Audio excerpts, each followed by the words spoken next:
Easter Sunday.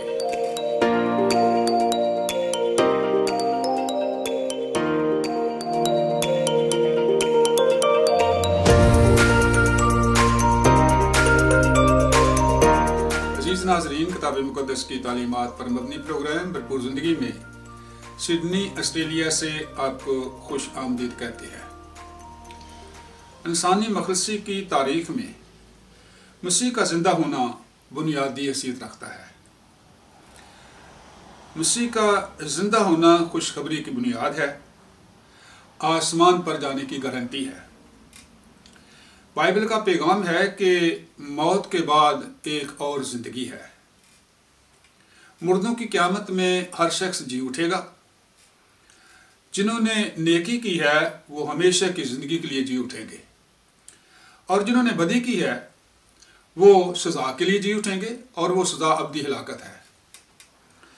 خوشخبری کا پیغام یہ ہے کہ لوگوں کو ابدی ہلاکت سے بچا کر ہمیشہ کی زندگی میں داخل کرنا ہے۔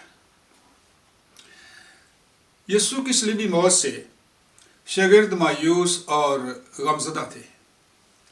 یسوع نے جمعے کے روز صلیب پر جان دی اور اسے دفن کر دیا گیا۔ تیسرے روز یعنی اتوار کو صبح سویرے چند عورتیں بھاگتی ہوئی رسولوں کے پاس آئیں اور انہوں نے ایک حیران کن خبر سنائی کہ یسوع جی اٹھا ہے۔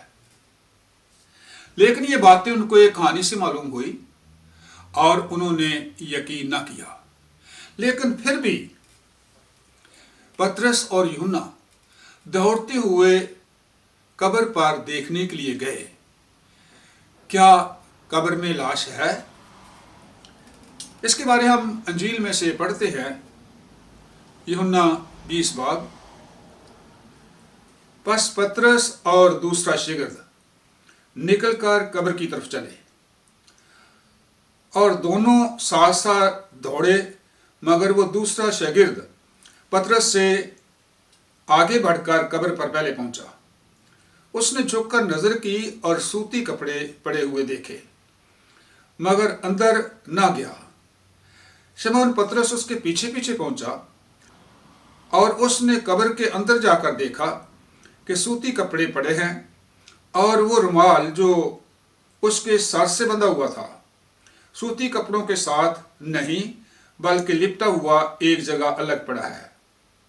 اس پر دوسرا شاگرد بھی جو پہلے قبر پر آیا تھا اندر گیا، اور اس نے دیکھ کر یقین کیا۔ پطرس اور یوحنا دونوں واپس آ کر ساری بات دوسرے رسولوں کو بتاتے ہیں۔ وہ ان باتوں پر غور ہی کر رہے تھے کہ اچانک یسوع نے آ کر ان سب کو حیران کر دیا۔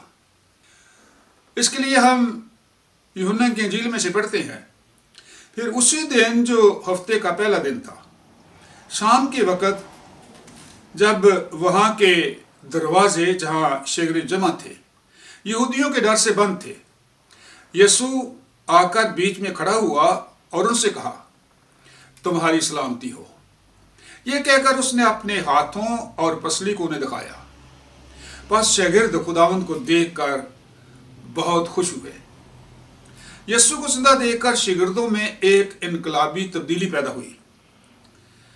شاگردوں میں غم اور مایوسی بالکل ختم ہو گیا، اور ان میں خوشی اور دلیری کی لہر دوڑ گئی۔ پولس یسوع کے جی اٹھنے کے چشمدید گواہوں کے بارے بتاتے ہیں۔ پہلا کرنتھیوں اس کا 15 باب۔ چنانچہ میں نے سب سے پہلے تم کو وہی بات پہنچا دی جو مجھے پہنچی تھی، کہ مسیح کتاب مقدس کے مطابق ہمارے گناہوں کے لیے ہوا اور دفن ہوا، اور تیسرے دن کتاب مقدس کے مطابق جی اٹھا، اور کائفہ کو اور اس کے بعد ان 12 کو دکھائی دیا، پھر 500 سے زیادہ بھائیوں کو ایک ساتھ دکھائی دیا، جن میں سے اکثر اب تک موجود ہیں اور بعض سو گئے۔ پھر یعقوب کو دکھائی دیا، پھر سب رسولوں کو، اور سب سے پیچھے مجھ کو جو گویا ادھورے دنوں کی پیدائش دکھائی دیا۔ یسوع کی زمینی زندگی کے آخری 3 دن بہت اہم ہیں۔ جمعے کے دن یسوع کو گرفتار کیا گیا، اسے بہت دکھ دیا گیا اور مصلوب کیا گیا۔ اس لیے شاگرد بڑے دکھ اور تکلیف میں تھے۔ ہفتے کے دن یسوع قبر میں تھے۔ شاگرد مایوس، نا امید اور غمزدہ تھے۔ اتوار کے دن یسوع زندہ ہو گیا اور شاگرد بہت خوش تھے اور دلیر ہو گئے۔ اسی طرح ہماری زندگی میں بھی 3 دن بار بار آتے ہیں، یعنی 3 قسم کے حالات ہماری زندگی میں بار بار آتے ہیں۔ یہاں پر 3 سوال بہت اہم ہیں کہ ان 3 دنوں میں مجھے کیا کرنا چاہیے۔ نمبر 1، دکھ اور تکلیف اور ڈر کے دنوں میں مجھے کیا کرنا چاہیے۔ نمبر 2، مایوسی غم کے دنوں میں مجھے کیا کرنا چاہیے۔ نمبر 3، خوشی اور آزادی کے دنوں میں مجھے کیا کرنا چاہیے۔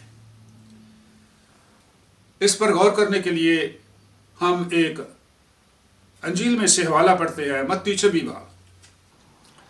اس وقت یسوع ان کے ساتھ گتسمنی نام ایک جگہ میں آیا اور اپنے شاگردوں سے کہا، یہیں بیٹھے رہنا جب تک میں وہاں جا کر دعا کروں۔ اور پطرس اور زبدی کے دونوں بیٹوں کو ساتھ لے کر غمگین اور بے قرار ہونے لگا۔ اس وقت اس نے ان سے کہا، میری جان نہایت غمگین ہے، یہاں تک کہ مرنے کی نوبت پہنچ گئی ہے۔ تم یہاں ٹھہرو اور میرے ساتھ جاگتے رہو۔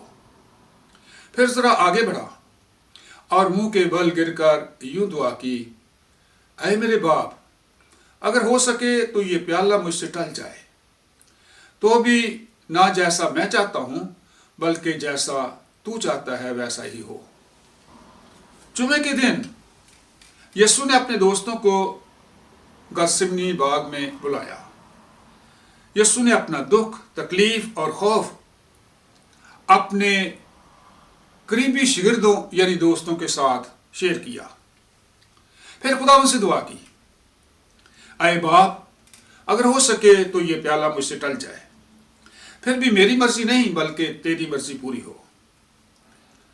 جب آپ دکھ اور تکلیف میں سے گزرے تو آپ اپنے قریبی دوستوں کو بلائیں اور اپنی تکلیف، اپنا دکھ ان کے ساتھ شیئر کریں، اپنا خوف ان کے ساتھ شیئر کریں۔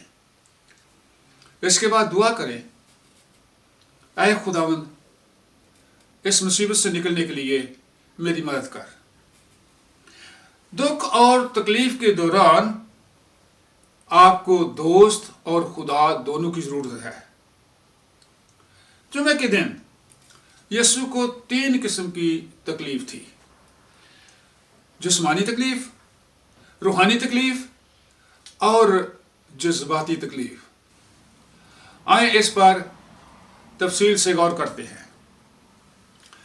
نمبر 1، جسمانی تکلیف۔ جسمانی طور پر یسوع پر تشدد کیا گیا، کوڑوں کی مار سے اس کا جسم لہو لہان ہو گیا، وہ بہت نڈھال ہو گیا اور اس حالت میں اسے صلیب دیا گیا۔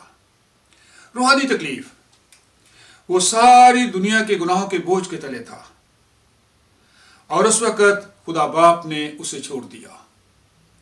جذباتی تکلیف، اسے رد کیا گیا، اس کے منہ پر تھوکا گیا، منہ پر تماچے مارے گئے اور داڑھی کے بال نوچے گئے۔ ہفتے کا دن یسوع قبر میں تھا اور شاگرد مایوسی اور غم کی حالت میں تھے۔ یسوع نے فسح کے کھانے پر بتایا تھا کہ تم سب اسی رات میری بابت ٹھوکر کھاؤ گے، کیونکہ لکھا ہے کہ میں چرواہے کو ماروں گا اور گلہ کی بھیڑیں پراگندہ ہو جائیں گی۔ شاگرد یسوع کو چھوڑ کر بھاگ گئے۔ اس دن شاگردوں پر بڑا مشکل وقت تھا۔ ہفتے کے دن خدا کا وعدہ اسے یاد دلائے۔ یسوع نے کہا تھا، میں تم سے سچ کہتا ہوں کہ تم تو رو گے اور ماتم کرو گے،